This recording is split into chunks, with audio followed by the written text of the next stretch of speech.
মিষ্টি দই খেতে আমরা সবাই ভালোবাসি, তবে মিষ্টি দই বানাতে অনেক সময় লাগে। আজ আমি আপনাদের টিফিন বক্সে মাত্র 10 মিনিটে জলের ভাবে মিষ্টি দই বানানো দেখাবো। এই পদ্ধতিতে একবার মিষ্টি দইয়ের রেসিপিটা বাড়িতে বানিয়ে দেখতে পারেন। একেবারে পারফেক্ট মিষ্টি দই বাড়িতে খুব সহজে রেডি করে নিতে পারবেন, আর খেতে কোনো অংশে কম হবে না, আর খেয়ে বোঝাও যাবে না এই মিষ্টি দইটা খুব কম সময়ে রেডি হয়েছে। দেখতে যেমন সুন্দর হয়, খেতে তার থেকে অনেক বেশি ভালো হয়, আর খুব কম সময়ে রেডি হয়ে যায়। অল্প দুধ দিয়ে, 1/2 লিটার দুধ দিয়ে 1 কিলোর মতন মিষ্টি দই বাড়িতেই বানিয়ে নিতে পারবেন। দোকানে যাওয়ার প্রয়োজনই পড়বে না। প্রথমে একটা কড়াই নিতে হবে, কড়াইয়ের মধ্যে 2 চামচের মতন চিনি দিতে হবে। এবার চিনিটাকে ক্যারামেল করে নেবো, এতে দইয়ের কালারটা খুবই ভালো আসবে। একেবারে কালচে করে ক্যারামেল করার দরকার নেই, হালকা যখন লালচে হয়ে আসবে সেরকম করে ক্যারামেলটা রেডি করতে হবে। শুকনো খোলায় এইভাবে চিনিগুলোকে একটু নাড়াচাড়া করে নিলাম। এখন চিনিগুলো মেল্ট হওয়ার জন্য অপেক্ষা করব। ফ্লেমটা মিডিয়াম টু হাইতেই করে দিয়েছি। প্রায় 2 মিনিট এইভাবে রেখে দিয়েছিলাম। আপনারা দেখুন চিনিগুলো মেল্ট হয়ে যাচ্ছে আর কালারটা কীভাবে লালচে হয়ে আসছে। এইভাবে 10 সেকেন্ডের মতো নাড়াচাড়া করে নিতে হবে। যখনই দেখবেন এইভাবে বেশ লালচে হয়ে যাচ্ছে, তারপরে ফ্লেমটা একেবারেই লোতে করে দিতে হবে। এবার অল্প করে একটু জল দিয়ে দিতে হবে, যাতে ক্যারামেলটা কালো না হয়ে যায়, তাহলে কিন্তু মিষ্টি দই তেতো হয়ে যাবে। এইভাবে লালচে অবস্থায় অল্প একটু জল দিয়ে ভালো করে মিশিয়ে নিতে হবে, যাতে ক্যারামেলটা জলের সঙ্গে ভালো করে মিশে যায়। এইভাবে হালকা করে একটু ক্যারামেল রেডি করে নিলে মিষ্টি দইয়ের কালারটা খুবই ভালো আসবে। এবার একটা টিফিন বক্সের মধ্যে আমি 1/2 লিটার দুধ নিয়েছিলাম। আমি এখানে প্যাকেট দুধ নিয়েছি, আপনারা যে কোনো ধরনের দুধ নিতে পারেন। এখানে আমি 1/2 লিটার প্যাকেট দুধ একটা টিফিন বক্সে কেটে রেখে দিয়েছিলাম, সেই দুধটাই দিয়ে দিলাম। খুব ভালো করে মিশিয়ে নিতে হবে ক্যারামেলটা, তাহলে কোনো রকম দলাও থাকবে না। এবার ফ্লেমটা মিডিয়াম টু হাইতে করে দিতে হবে, আর দুধটাকে খুব ভালো করে ফুটিয়ে নিতে হবে। প্রায় 2 মিনিটের মতন ফ্লেমটা মিডিয়াম টু হাইতে করে দিয়েছিলাম। দুধটা ভালো করে গরম হয়ে গেছে, আর ক্যারামেলটাও দুধের সঙ্গে ভালো করে মিশে গেছে, কালারটা দেখলেই বুঝতে পারবেন। এখন মিষ্টি যে দইটা বানাবো, দুধটা গরম করছি, তার মধ্যে স্বাদ অনুযায়ী চিনি দিয়ে দেবো। চিনির পরিমাণটা আপনারা চাইলে কম বা বেশি করতে পারেন। এখানে আমি 1/2 লিটার দুধের জন্য 100 গ্রামের মতন চিনি দিয়ে দিলাম।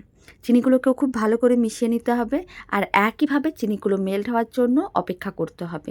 ফ্লেমটা মিডিয়াম টু হাইতে করে দিচ্ছি, এতে খুব তাড়াতাড়ি কিন্তু চিনিগুলো মেল্ট হয়ে যাবে।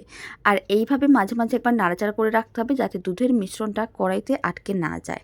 খুব ভালো করে এইভাবে মিশিয়ে আরও 2 মিনিটের মতন খুব ভালো করে ফুটিয়ে নিতে হবে, এতে চিনিগুলো ভালো করে মেল্ট হয়ে যাবে। এখন প্রায় 2 মিনিট হয়ে গেছে। আপনারা দেখুন দুধটা কিন্তু ফুটে উঠেছে, তার মানে বুঝে নিতে হবে চিনিগুলো মেল্টও হয়ে গেছে আর দুধটা খুব ভালো করে ফুটে উঠেছে। এখন ফ্লেমটা একেবারেই লোতে করে দিতে হবে। আর আমি মিশ্রণটির মধ্যে দিয়ে দিচ্ছি 1/2 কাপের মতন গুঁড়ো দুধ। গুঁড়ো দুধ দেওয়ার কারণে মিষ্টি দই খেতে অনেক বেশি ভালো হয়। যদি আপনাদের মনে হয় গুঁড়ো দুধ দেবেন না, নাও দিতে পারেন, তবে গুঁড়ো দুধ দিলে খেতে অনেক বেশি ভালো লাগে। এখন ফ্লেমটা লোতে রেখে গুঁড়ো দুধটা খুব ভালো করে মেশাতে হবে, যাতে গুঁড়ো দুধে কোনো রকম দলা না থাকে।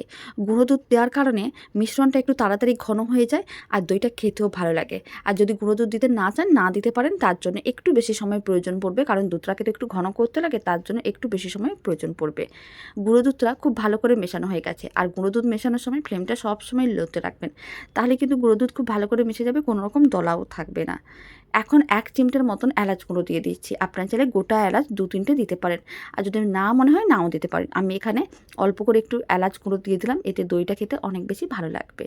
খুব ভালো করে সমস্ত কিছু মেশানো হয়ে গেছে। এবার দুধের এই মিশ্রণটাকে 5 মিনিট খুব ভালো করে ফুটিয়ে নিতে হবে, যাতে দুধের মিশ্রণটা একটু ঘন হয়ে যায়। দুধের মিশ্রণটা একটু ঘন করে দইটা বানালে দইটা একেবারে পারফেক্টভাবে রেডি হবে। আর মিশ্রণটা যদি অনেক বেশি পাতলা থাকে, তাহলে কিন্তু দইটা ভালো করে জমাটা বাঁধবে না। তাই ফ্লেমটা মিডিয়াম টু হাইতে করে দিতে হবে, আর দইয়ের মিশ্রণটাকে 5 মিনিট ভালো করে ফুটিয়ে নিতে হবে, যাতে মিশ্রণটা একটু ঘন হয়ে যায়। 5 মিনিট হয়ে গেছে। মিডিয়াম টু হাই ফ্লেমে দুধের মিশ্রণটাকে খুব ভালো করে ফুটিয়ে নিয়েছিলাম। আগের থেকে অনেকটাই ঘন হয়ে গেছে। এখন ফ্লেমটা অফ করে দিতে হবে। এবার মিশ্রণটাকে ঠান্ডা করে নিতে হবে, মানে হাত দেওয়া যাবে ঠিক এরকমই গরম রাখতে হবে, একেবারে উষ্ণ গরম। খুব বেশি গরম থাকলে দই কিন্তু জমাট বাঁধবে না, দই থেকে জল কাটা শুরু করে দেবে।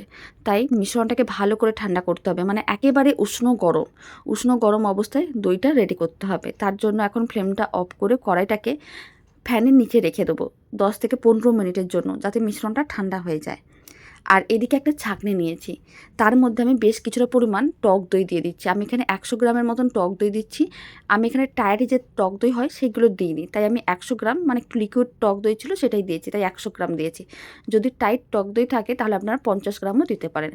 জল ঝরিয়ে নিয়েছিলাম, টক দইটাকে মিক্সিং বোলের মধ্যে নিয়ে খুব ভালো করে টক দইটাকে ফেটিয়ে নিতে হবে। 5-7 মিনিট এইভাবে রেখে দিলে খুব ভালো করে জলটা ঝরে যাবে, তারপর টক দইটাকে ভালো করে ফেটিয়ে নিতে হবে। আর এদিকেও 10 মিনিট হয়ে গেছে, মিশ্রণটা অনেকটাই ঠান্ডা হয়ে গেছে, একেবারে হালকা গরম আছে, মানে আঙুল দেওয়া যাবে এরকমই হালকা গরম। এখন যে দইয়ের মিশ্রণটা ভালো করে ফেটিয়ে নিয়েছিলাম, সেই ফেটানো টক দইয়ের মিশ্রণটা পুরোটাই দই বানানোর যে দুধটা রেডি করেছি তার মধ্যে দিয়ে দিতে হবে। তারপর খুব ভালো করে মিশিয়ে নিতে হবে। 2 থেকে 3 মিনিট এইভাবে মিশ্রণটাকে খুব ভালো করে ফেটিয়ে নিতে হবে।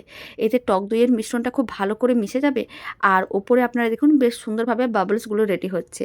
এতে যখন মিষ্টি দইটা রেডি করব টিফিন বক্সের মধ্যে, মিষ্টি দইয়ের ওপরটা দেখতে বেশ সুন্দর লাগবে, একেবারে দোকানের মতনই লাগবে। 2 থেকে 3 মিনিট মিশ্রণটাকে ভালো করে ফেটিয়ে নিয়েছিলাম, টক দই খুব ভালো করে মেশানো হয়ে গেছে, মিশ্রণটা একেবারেই রেডি। এবার একটা টিফিন বক্স নিয়েছি, টিফিন বক্সের মধ্যে পুরো মিশ্রণটাই আমি ঢেলে দেবো। আর এখানে যে পরিমাণ আমি জিনিস দিয়ে দইটা রেডি করছি, প্রায় কিন্তু 1 কিলোর বেশি মিষ্টি দই রেডি হয়ে যাবে। টিফিন বক্সের ঢাকনাটা বন্ধ করে দিতে হবে।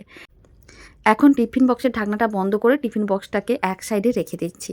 আর ওইদিকে একটা কড়াইতে আগে থেকে জল দিয়ে জলটা ভালো করে গরম করে নিয়েছিলাম।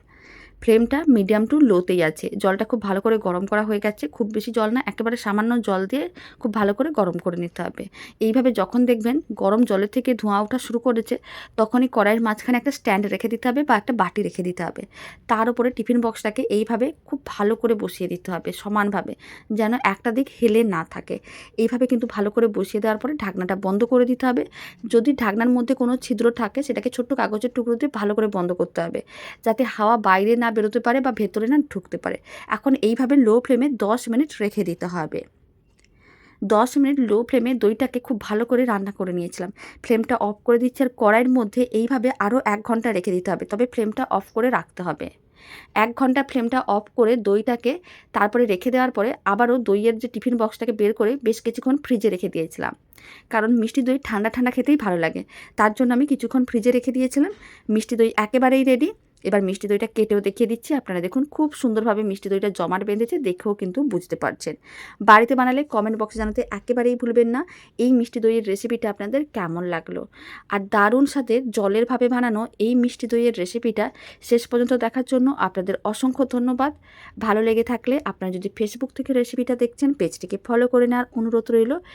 আর ইউটিউব থেকে দেখলে চ্যানেলটি সাবস্ক্রাইব করে নেওয়ার অনুরোধ রইল। পাশে থাকা বেল আইকনটি প্রেস করে নেবেন নতুন রেসিপির আপডেট সবার আগে পাওয়ার জন্য। বাড়িতে বানালে কমেন্ট বক্সে জানাতে একেবারেই ভুলবেন না খেয়ে আপনাদের কেমন লাগলো। তো চলুন ভিডিওটা আমি এখানেই শেষ করছি। আপনারা সবাই ভালো থাকবেন, সুস্থ থাকবেন। আপনাদের সঙ্গে আবার নতুন রেসিপি নিয়ে দেখা হচ্ছে।